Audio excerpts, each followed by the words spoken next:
Olá, tudo bem? Estou passando aqui para fazer esse vídeo porque o ano de 2020 ele ficou já marcado pela pandemia e também por algumas outras anormalidades, como por exemplo a nuvem de gafanhoto, como por exemplo a tempestade de areia, como por exemplo o ciclone em Santa Catarina. E algumas pessoas têm levantado a questão: será que já é o apocalipse? Né? Bom, para a gente entender a relação que tudo isso tem com o Apocalipse, a gente precisa primeiro saber o que é o Apocalipse. Culturalmente falando, o Apocalipse é tragédia, é colapso, é destruição, é o fim do mundo. Né? Culturalmente as pessoas têm essa ideia. Mas o Apocalipse, ele é um livro da Bíblia que foi escrito pelo profeta João no ano 90, por volta de 98 depois de Cristo. E a palavra Apocalipse é uma palavra grega que significa revelação. Logo, o livro do Apocalipse ele é uma revelação de Deus, que Deus deu ao profeta João e, consequentemente, João passou às igrejas. Né? O livro do Apocalipse ele apresenta que antes do fim do mundo, ou seja, antes da volta de Jesus, 7 pragas serão derramadas na terra. Essas 7 pragas, elas antecedem o aparecimento de Jesus Cristo. O mundo ele não vai acabar com uma terceira guerra mundial, com uma pandemia, não. Né? Ou quem sabe um meteoro gigante atingindo a Terra. O mundo não vai acabar dessa maneira. O mundo vai ter o seu ponto final com o aparecimento de Jesus, que virá para restaurar o mundo que um dia ele criou, perfeito, sem dor, sem corrupção, sem o egoísmo, sem o sofrimento e também sem a morte. Então ele vem para restaurar. E quando ele vier para restaurar, será então o ponto final da história desse mundo. Mas você pode perguntar, mas se ele vem para restaurar, para que derramar 7 pragas? Né? Para a gente entender o contexto das pragas, que estão descritas em Apocalipse 15, e precisamente o capítulo 16, é onde vamos escrever cada uma delas, mas o 15 já faz ali uma prévia, é preciso a gente entender o que vem em Apocalipse 12, 13 e 14. Apocalipse 12 vai descrever um conflito que há entre o dragão, que a Bíblia diz que é Satanás, conforme está em Apocalipse 12, verso 9, e também a mulher, que está descrita ali no Apocalipse 12. E essa mulher é a igreja, conforme nós encontramos em Efésios, no capítulo 5, essa referência. Então há um conflito entre Satanás e o povo de Deus. E esse conflito ele fica bem mais explícito quando nós lemos Apocalipse 12, versículo 17. E irou-se o dragão e foi fazer guerra ao restante, né? Ou seja, à sua descendência, a descendência da mulher. E a característica desses descendentes é os que guardam os mandamentos de Deus e mantêm o testemunho de Jesus. Isso está em Apocalipse 12. Apocalipse 13, continuando a história, vem demonstrando agora a ação de Satanás em perseguir a mulher. E qual o objetivo de Satanás perseguir a mulher? Não é simplesmente matar a igreja, não é simplesmente dar fim à igreja, mas o objetivo de Satanás é deturpar o caráter de Deus. E para tanto, ele usa 2 poderes em Apocalipse 13, uma besta que sai do mar e uma besta que sai da terra. Essa besta que sai do mar, nós não temos tempo agora para analisar com detalhes, mas é um poder religioso. E a besta que sai da terra é um poder político. Besta é um animal, e animal, profeticamente falando, conforme está em Daniel 7, versículo 17, animal significa reis, significa também reino, ou até mesmo um poder. Então há um poder que sairá da água, do mar, e há um poder que sairá da terra. E esses 2 poderes, guiados por Satanás, pelo dragão, eles vão se unir e eles vão apresentar um plano para a humanidade, um plano que aparentemente é perfeito. Porém, esse plano ele vem com pitadas humanas, onde vão desonrar a vontade de Deus. E esse plano, ele é tão atraente à humanidade que a maioria das pessoas vão ceder a esse plano.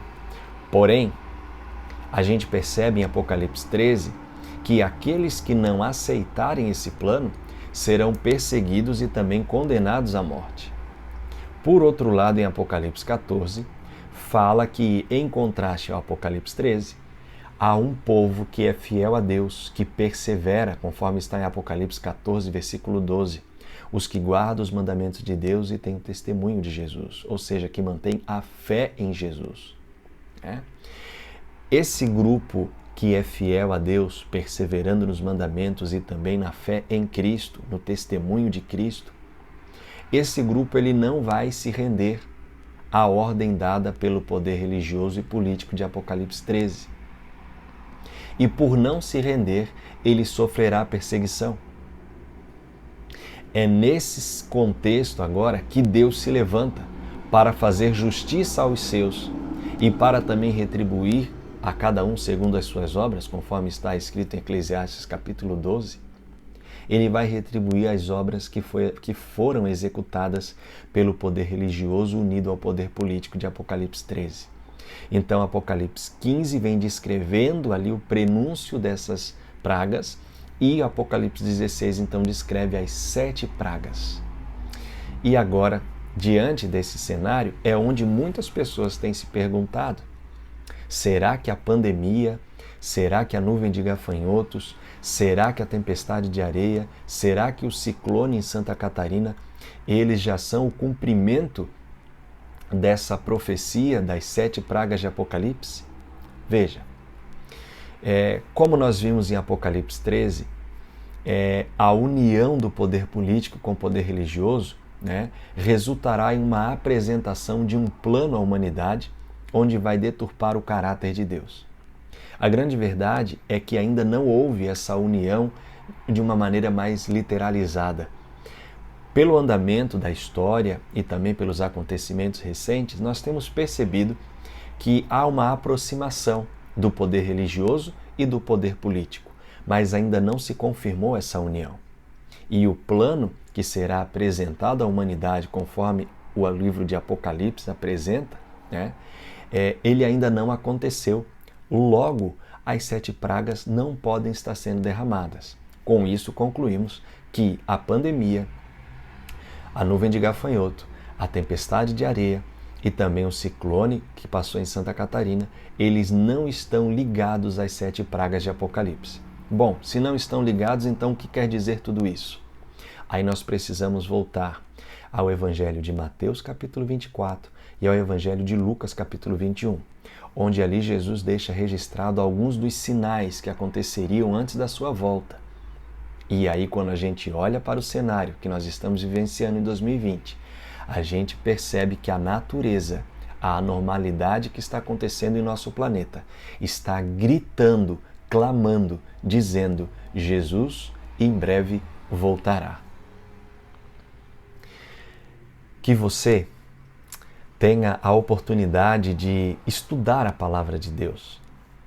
O convite que eu deixo para você não é um convite meu, mas é um convite que o próprio livro do Apocalipse faz. Ele diz assim: feliz é aquele que lê, e felizes são aqueles que ouvem a mensagem desta profecia e que obedecem o que nela está escrito. Então, se você quer conhecer mais do livro do Apocalipse, se você quer ser uma pessoa feliz, que você leia o livro, que você busque informações. Qualquer dúvida, também estou à disposição para ajudá-lo naquilo que for preciso na compreensão desse livro que Deus deixou como uma revelação para mim e para você. Se você ainda está com certo receio sobre o livro do Apocalipse, eu quero terminar fazendo aqui uma ilustração para que você possa compreender o que é o livro do Apocalipse. Imagine que você foi sequestrado juntamente com a sua família e você está no cativeiro recebendo ameaça de todos os sequestradores e você está ali apreensivo, angustiado, não sabendo o que vai acontecer. E nesse local que você está ali no cativeiro, há uma pequena janela.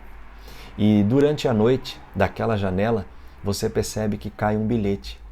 e você consegue tomar aquele bilhete, abrir e ler o que está escrito nele. E quando você lê o bilhete, você percebe as seguintes palavras: fiquem tranquilos, já sabemos que vocês foram sequestrados, já sabemos onde vocês estão em cativeiro e nós já estamos com um plano perfeito para resgatar você e sua família. Assinado Polícia Federal. Eu pergunto, esse bilhete para você vai te causar medo ou vai te causar esperança? Com certeza esperança. Assim é o livro do Apocalipse.